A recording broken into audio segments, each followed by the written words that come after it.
Today we're making cilantro jalapeno hummus. Now, if you love cilantro as much as I do, you're gonna love this recipe. It's so good. And before you get nervous about it being too spicy, you can leave the jalapeno out.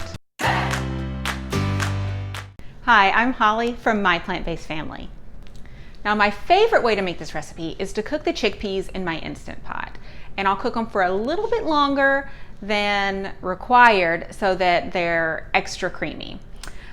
Today I'm using some chickpeas from a can that I have already rinsed. I've put them into a colander so that the chickpea liquid can be reserved to use later. I'm also going to use lime in this recipe.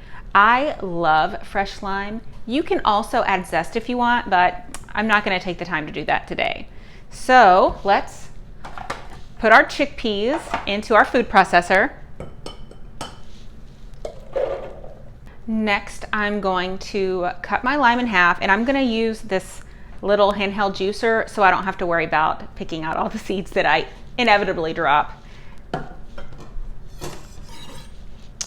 I like to roll my lime first, and that helps to just kind of loosen it up so that the juice comes out easier.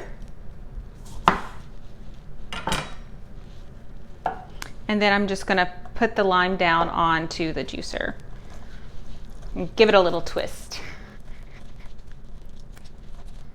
All right, there is our first half of our lime. It's got a little over a tablespoon of juice so far. Now let's do the next one. Okay, now we've got about 2 tablespoons of juice. If you want, you can add another lime, or you can just go with this.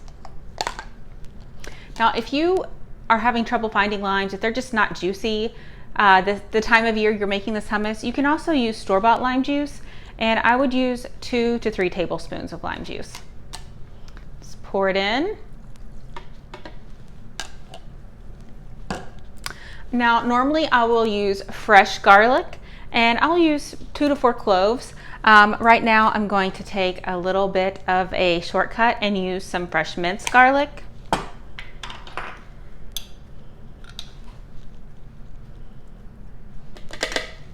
Okay, and I'm just going to spread this out a little bit. Now the next part is I'm going to add a jalapeno. If you don't like too much spice, you can remove the seeds from the jalapeno. Just make sure you don't touch them with your hands, because it'll burn, and if you touch your eye, it's going to hurt. So just be very careful cutting this up.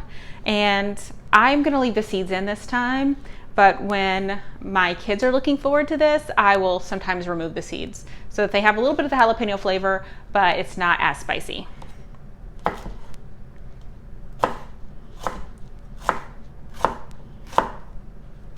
When I cut this up, I'm very careful to not touch the seeds or the inside of the jalapeno.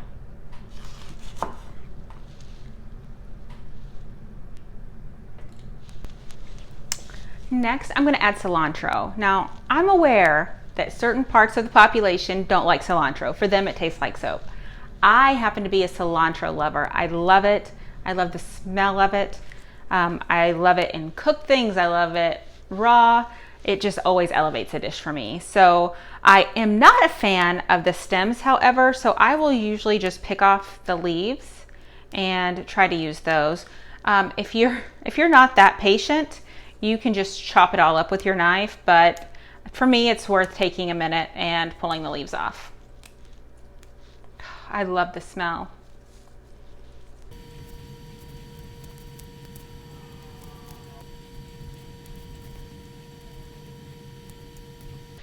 Okay, I think that's enough.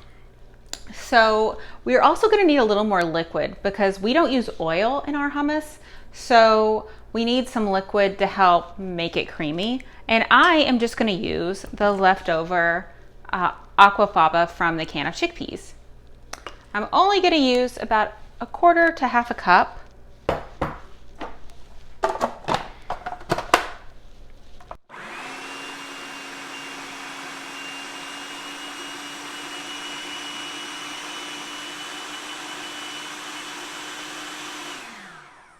Remember to scrape down the sides so that everything gets mixed together. I also didn't put salt in this, but you definitely can.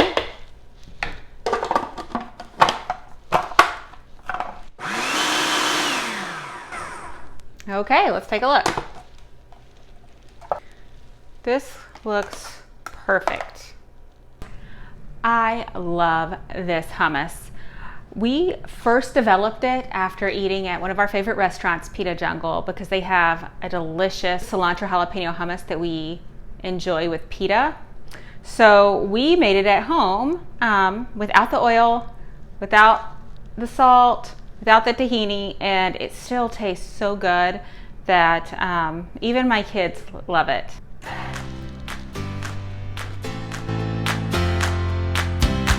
Let's see what I think. Eeny, meeny, miny, mo. Let me try it again. Obviously, I don't know how to eat it. Ooh.